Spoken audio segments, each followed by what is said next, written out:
नमस्कार साथियों। हम पिछले कुछ दिनों से वेन डायग्राम टॉपिक पढ़ रहे थे, जिसकी काफ़ी प्रैक्टिस भी अपन ने कर ली है।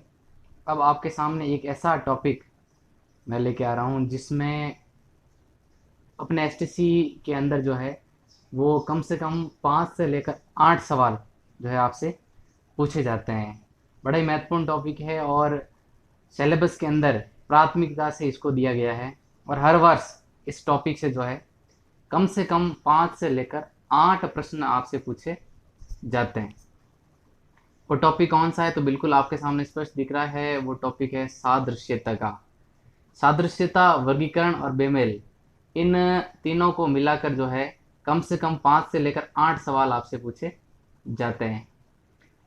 देखिए, ज़्यादा कुछ गणित इसमें नहीं लगानी है अपने को, ज़्यादा कोई जो है अपने को सूत्र वगैरह नहीं लगाने हैं।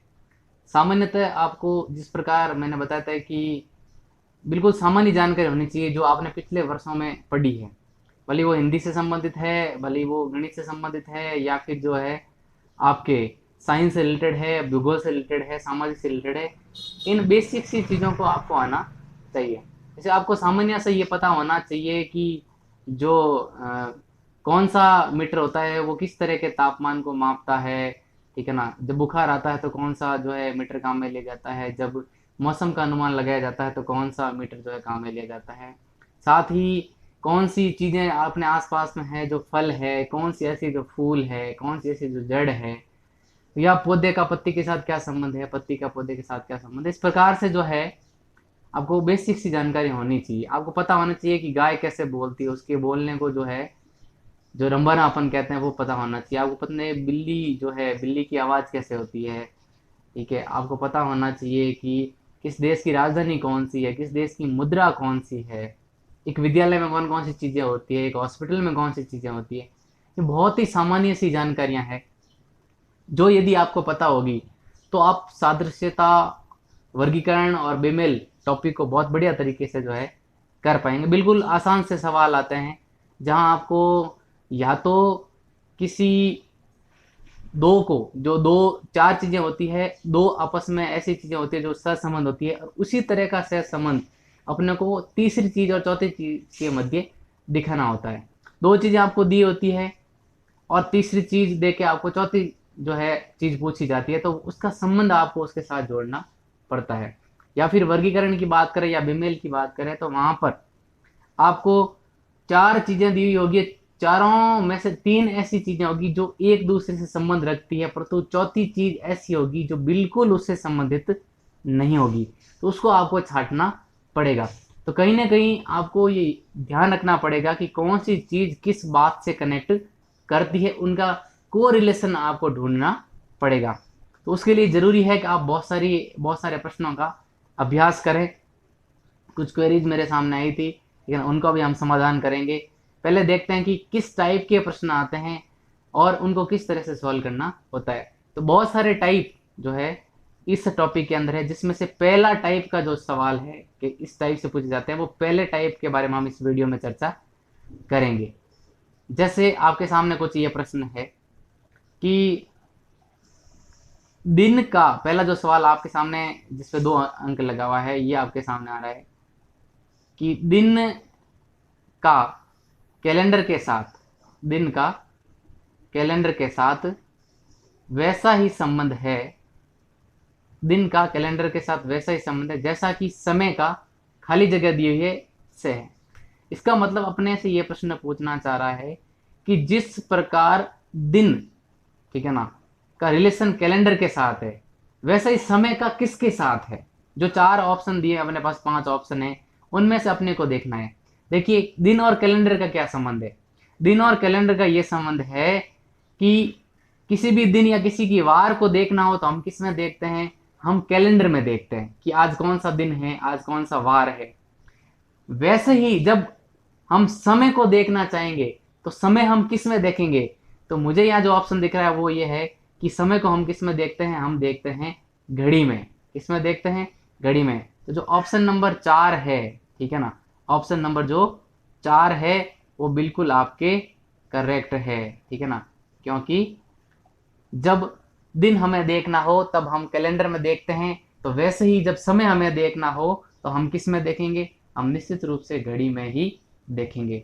यानी कि पहली दो चीजों में जो संबंध दिया हुआ है, ठीक है ना, वैसा ही संबंध हमें तीसरी और चौथी चीज के साथ जोड़ना है। कई बार ये होता है कि पहली दूसरी नहीं दी होती है जबकि तीसरी चौथी दी हुई है, तो कोई फर्क नहीं पड़ता, हमें तीसरी चौथी का जो संबंध है उसको हम पहली दूसरी के साथ जोड़ लेंगे। जैसे ये अगला ही सवाल है कि प्रशिक्षक का जो संबंध, प्रशिक्षक कहते हैं जो ट्रेनिंग देता है, वो प्रशिक्षक का जो संबंध खाली जगह से है वही संबंध शिक्षक का विद्यार्थी से है, ठीक है ना। तो जो जैसा संबंध शिक्षक का विद्यार्थी से वैसा ही एक ट्रेनर का संबंध किससे होगा, ट्रेनिंग किसको देगा, क्या खेलकूद को देगा, क्या खेल को देगा, टीम को देगा, या खिलाड़ी से देगा। तो सीधी सी बात है, जो ट्रेनिंग देने वाला होता है वो खिलाड़ी को ट्रेनिंग देता है। तो हमारा उत्तर क्या होगा, खिलाड़ी, ठीक है ना। तो इस प्रकार से संबंध जोड़ना है, भले वो पहला दूसरा दिया हुआ हो, तीसरा चौथा निकालना हो, या तीसरा चौथा दिया हुआ और पहला दूसरा निकालना हो, उससे कोई फर्क नहीं पड़ता है, ठीक है ना। तो दो संबंध बताए हुए हैं, उन दोनों संबंधों को आधार बनाते हुए हमें तीसरे और चौथे का संबंध जो है स्थापित करना। जैसे यहाँ पर शिक्षक और विद्यार्थी, देखो आपका के साथ टीम को भी तो ट्रेनिंग देता है, निश्चित रूप से, ठीक है ना, टीम कह सकते थे, लेकिन यदि यहाँ पर शिक्षक का संबंध विद्यार्थियों से बताया होता, ठीक है ना, या कक्षा से बताया होता, तो हम जरूर यहाँ पर टीम लिखते हैं। लेकिन यहाँ पर शिक्षक का संबंध विद्यार्थी से बताया गया है, तो ट्रेनिंग देने वाले का संबंध भी सीधा सीधा खिलाड़ी से ही होगा। ये थोड़ी सी ध्यान रखने वाली बात है। अब देखो अगला प्रश्न है कि सेब का जो संबंध, सेब का जो संबंध है वो फल के साथ है, वही संबंध, ये गेंद नहीं, ये गेंदा है, ठीक है ना, गेंदा नामक जो एक पौधा होता है, ठीक है ना, उसका है गेंद, यहाँ एक आर नहीं है लिखा हुआ है, प्रिंटिंग मिस्टेक है थोड़ा। तो सेब का जो संबंध फल से है, क्योंकि सेब एक फल होती है, तो गेंदा क्या है, तो गेंदा अपने को पता है कि गेंदा एक फूल होता है। तो अपना उत्तर दो, ऑप्शन संख्या 2 है वो बिल्कुल राइट हो जाएगा। इसी प्रकार पांचवा सवाल है कि पैराग्राफ का जो संबंध वाक्य से, पैराग्राफ का संबंध, पैराग्राफ का वाक्य से क्या संबंध है, पैराग्राफ का वाक्य से ये संबंध है कि वाक्यों से मिलकर ही पैराग्राफ बनता है, ठीक है ना। तो वही संबंध वाक्य का किससे होगा, तो सीधी सी बात है कि जब वाक्यों से मिलकर पैराग्राफ बनता है तो वाक्य किससे मिलकर बनता है, ठीक है ना। तो वाक्य किससे मिलकर बनता है, तो वाक्य जो है अक्षरों से मिलकर बनता है। जो शब्द होते हैं उन शब्द से मिलकर क्या बनता है, वाक्य बनता है। देखो लिखना से नहीं बनता है, पैराग्राफ से नहीं बनता है, और टाइप से नहीं बनता है। तो निश्चित चौथा अपने ऑप्शन सही हो जाएगा कि अक्षरों से, शब्दों से मिलकर जो है क्या बनता है, वाक्य बनता है। अगला जो सवाल है, छठा सवाल, कि एम ओ जिस प्रकार पी आर से संबंधित है उसी प्रकार बी डी संबंधित है। हालांकि ये टॉपिक जो है वर्णमाला के बाद की बात है, कि जब आप वर्णमाला अच्छे से पढ़ लोगे, जब आपको अंकों का पूरी तरह से ज्ञान हो जाएगा कि कौन सा अंक, कौन सा जो वर्ण है वो कौन से नंबर पे आया, तो आप इस सवाल को इजी वे में कर पाएंगे। फिर भी मैं आपको यहाँ स्पष्ट करता हूँ, एम ओ का पी आर से संबंधित, सीधी सी बात है, एम का संबंध किससे होगा, पी से होगा, और ओ का संबंध किससे होगा, आर से होगा, ठीक है ना। तो एम का पी से क्या संबंध है, एम जो है 13 नंबर पे आता है, ठीक है ना, एम जो है कितने नंबर पे आता है, 13 नंबर पे आता है, और पी जो है वो 16 नंबर पे आता है। यानी कि एम और पी के बीच में 3 अंकों का अंतर है। उसी प्रकार ओ, ठीक है ना, 15 नंबर पे आता है, जबकि आर जो है वो 18 नंबर पे आता है। तो इनके बीच में भी कितना अंतर है, 3 अंकों का, ठीक है ना, अंतर है। तो अब बी और जो डी दिया हुआ है, इसमें भी अगली जो संख्या कौन सी आएगी, जो इनसे 3 प्लस होगी, ठीक है ना। एम 15 पे है, ठीक, एम 13 पे है और पी 16 पे है, इसलिए 3 का अंतर है। ओ 15 पे है और आर 18 पे है, तो इनके बीच में 3 का गैप है। ठीक वैसे ही अब बी से 3 आगे वाली संख्या, बी कितने नंबर, बी 2 नंबर पे आता है, 2 में 5 जोड़ेंगे, 3 जोड़ेंगे कितने होंगे, 5, 5 नंबर क्या आता है, तो अपने पता है 5 नंबर पे जो है ई आता है, क्या आता है, ई। दूसरी संख्या क्या होगी, दूसरा वर्ण कौन सा होगा, तो डी जो है वो 4 नंबर पे आता है, उससे 3 आगे लेंगे तो 7, और 7 पे आता है जी। तो ई और जी वाला जो ऑप्शन है वो बिल्कुल सही होगा, और ई और जी मुझे दिख रहा है ऑप्शन संख्या 4 में, ठीक है ना। इसलिए ऑप्शन संख्या 4 बिल्कुल सही हो जाएगी। समझ लीजिए, एम ओ और पी आर के बीच में, एम और पी के बीच में 3 अंकों का अंतर है, और ओ और आर के बीच में 3 अंकों का अंतर है। उसी प्रकार बी और डी के बीच में भी जब 3 अंकों का अंतर डालेंगे, हम संबंध स्थापित करेंगे, तो अपने पास जो वर्णमाला के 2 अक्षर आएंगे वो आएंगे ई और जी। तो ये अपने बिल्कुल क्या हो जाएगा, करेक्ट हो जाएगा। अगला 7वां सवाल है कि जैसे छाल पेड़ से संबंधित है, उसी प्रकार सल्क का संबंध किससे है? पेड़ के चारों तरफ क्या लिपटी हुई रहती है? छाल होती है, ठीक है ना। पेड़ का जो कवर होता है वो क्या होता है? छाल होता है। उसी प्रकार सल्क किसका कवर होता है? ठीक है ना। तो सल्क जो है वो मछली के चारों तरफ होती है, ठीक है ना। किसके चारों तरफ होती है? मछली के जो बाहर के पंख होते हैं उनको क्या बोलते हैं? सल्क बोलते हैं। तो अपना आंसर हो जाएगा मछली, ठीक है ना। हाथी के नहीं होता है, खाल तो है ही नहीं, और गलफड़ा होता नहीं है, इसलिए राइट आंसर ऑप्शन संख्या 3 मछली, ठीक है ना। कुछ और प्रश्न देखते हैं।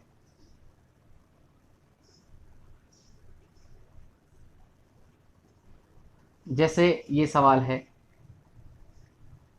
कि जिस प्रकार संबंधित है रात से, उसी प्रकार सफेद किससे संबंधित है? दिन जिस प्रकार है संबंधित रात से, तो दिन का बिल्कुल उल्टा क्या होता है? रात होता है, यानी इसका विलोम शब्द है। तो सफेद का विलोम शब्द क्या होगा? तो निश्चित रूप से क्या होगा? काला ही होगा, ठीक है ना। दिन का विलोम शब्द जिस प्रकार रात है, उसी प्रकार सफेद का विलोम शब्द क्या होगा? काला होगा। तो राइट आंसर काला। संबंध स्थापित करना है, पहली और दूसरी चीजें में जो संबंध है वही तीसरी और चौथी का आएगा। यदि दोनों एक दूसरे के पर्यायवाची है तो पर्यायवाची, और अगर एक दूसरे के विलोम है तो विलोम। अगला जो प्रश्न है वो है कि इस्पात जिस प्रकार संबंधित है मिश्र धातु से, इस्पात जो है एक मिश्र धातु होता है, उसी प्रकार जस्ता किससे संबंधित है? तो हम सबको पता है कि जस्ता क्या होता है? जस्ता एक धातु होता है, ठीक है ना। तो पहला ही ऑप्शन अपने राइट हो जाएगा, धातु, ठीक है। अगला सवाल, जे एम का पी एस से वही संबंध है, ठीक वैसे सवाल जैसा अपने पहले सॉल्व किया था, ठीक है ना। बीच में अपने को अंतर निकालना था, तो यहां पर जो अपने को अंतर दिख रहा है वो थोड़ा सा अधिक है। कैसे है? जे जो कि 10 नंबर पे आता है, जे की संख्या क्या है? 10, ठीक है ना। अगर आप एबीसीडी के वर्णमाला को काउंटिंग करेंगे तो जे की संख्या क्या आएगी? 10 आएगी। और पी की जो संख्या वो है 16। तो दोनों के बीच में कितना अंतर है? दोनों के बीच में 6 अंकों का अंतर है, ठीक है। इसी प्रकार एम 13 पे है और एस जो है वो 19 पे आता है, ठीक है ना। एस कितने पे आता है? 19 पे। तो इनके बीच में भी कितना अंतर है? 6 का अंतर है। तो अब अगला जो अपने वर्ण है बी और ई, इनके बीच में भी अपने को 6 अंकों का अंतर डालना है। तो बी 2 पे आता है, ठीक है ना। बी 2 पे आता है, तो 6 आगे करेंगे तो 8वें नंबर पे क्या आता है? तो 8वें नंबर पे एच आता है, ठीक है ना। 8वें नंबर पे क्या आता है? एच आता है। और ई, ठीक है ना, जो कि 5वें नंबर पे है, उससे 6 आगे करेंगे तो 11, और 11वें नंबर पे क्या है? 11 पे आता है के। अपन सभी को पता है एबीसीडी और 11 अक्षर के है, ठीक है ना। तो अपना ऑप्शन राइट होगा एच और के, जो कि ऑप्शन संख्या 2 में मुझे दिखाई दे रहा है, एच और के। अब देखिए अगला सवाल, लोहा उसी प्रकार संबंधित है ठोस से जिस प्रकार पारा संबंधित है। लोहा एक ठोस धातु है, जबकि पारा एक द्रव्य धातु है। सभी को पता है, ऑप्शन संख्या 3 बिल्कुल राइट होगा कि ये द्रव है। अगला सवाल देखते हैं, जिस प्रकार तैरना का संबंध मछली से, जिस प्रकार मछली जो है तैरती है, उसी प्रकार रेंगता कौन है? तो ऑप्शन में अपने को पता है, खरगोश जो दौड़ता है, बंदर उछलता है, बछड़ा दौड़ता है, पक्षी उड़ता है। तो अपने पास ऑप्शन संख्या 2 ही बचती है कि सांप एक ऐसा जीव है जो कि क्या करता है? रेंगता है। मैंने बताया आपको पता होना चाहिए कौन तैरता है, कौन रेंगता है, कौन चलता है, कौन भागता है, ये आपको पता होना चाहिए। तो यहाँ पर रेंगने का काम जो है वो केवल सांप ही करता है। अगला सवाल है, जिस प्रकार रक्त का संबंध हृदय से है, रक्त का संचरण जो है वो कहाँ होता है? हृदय से होता है। तो वायु का संबंध, तो वायु का संचरण कहाँ से होता है? अपने को ये बताना है। रक्त का जो संबंध है सीधे सीधे हार्ट से होता है, हृदय से होता है। तो वायु का संबंध कहाँ से होगा? तो सीधी सी बात है, वायु का संचरण कहाँ से होता है? फेफड़े से होता है। नाक से नहीं होता है, मुख से नहीं होता है, बल्कि फेफड़े से होता है। क्योंकि बाहर से तो हम सांस जो है नाक से लेते हैं, परंतु ठीक है ना, उसको शरीर में पहुंचाने का जो काम है वो फेफड़ों के थ्रू ही होता है। तो राइट आंसर जो है वो क्या होगा? फेफड़े होंगे, क्योंकि शरीर के आंतरिक भाग की बात है। अगला प्रश्न है कि जिस प्रकार सोने का समय ठोस है, ठीक उसी प्रकार का सवाल जैसा एक सवाल पहले अपन ने देखा था। सोना ठोस होता है तो पेट्रोलियम क्या है? तो पेट्रोलियम अपन सभी को पता है कि एक द्रवीय पदार्थ है। जिस प्रकार न्यायालय का संबंध वकील से है, न्यायालय का संबंध वकील से है, तो दिख रहा है कि न्यायालय में कौन होता है? वकील होता है। तो अस्पताल में कौन होगा? तो अस्पताल में सीधी सी बात है, कौन होगा? डॉक्टर ही होगा। कौन होगा? डॉक्टर होगा। न्यायालय में जो काम करता है वो वकील होता है, और जो अस्पताल में काम करता है वो डॉक्टर होगा। ठीक है ना। अगला सवाल है, जिस प्रकार कैप्टन का संबंध सैनिक से है। अच्छा सवाल है, ध्यान दीजिएगा। जिस प्रकार कैप्टन का संबंध सैनिक से, कैप्टन जो है सभी सैनिकों की क्या करता है? अगुवाई करता है, उसका नेतृत्व करता है। उसी प्रकार नेता किसकी अगुवाई करता है? तो देखिए, मंत्री की अगुवाई नेता नहीं करता है। मुख्यमंत्री होता, प्रधानमंत्री होता तो वो मंत्रियों की अगुवाई करता, और अगर कोई अध्यक्ष होता तो वो किसी दल की अगुवाई करता। तो नेता किसका करता है? नेता करता है जो उसके चाहने वाले होते हैं, जो उसके अनुयायी होते हैं, उसी की अगुवाई करता है। ठीक है ना। तो आंसर क्या होगा? आंसर ऑप्शन संख्या 3। अनुयायी जो होते हैं उस नेता के, जो प्रशंसक होते हैं, उन्हीं का नेतृत्व कौन करता है? नेता करता है। तो इस प्रकार ये पहले टाइप के सवाल है। मैंने पहले टाइप के सवाल आपके सामने रखे हैं कि जो पहला टाइप है सादृश्यता के अंदर, वो कुछ इस तरीके से पूछा जाता है। बिल्कुल बेसिक सी जानकारी आपके पास होनी चाहिए। बिल्कुल दोनों पहले जो दो चीजें दी हुई हैं उनका संबंध आपको अच्छे से जोड़ना आना चाहिए, ताकि आप क्या है, दूसरे शब्द और तीसरा शब्द जो अपने सामने नहीं दिया होता है, ऑप्शन में होता है, उस दोनों शब्दों का हम अच्छे से जो है वो संबंध जोड़ सकें। उम्मीद करता हूँ समझ में आए होंगे।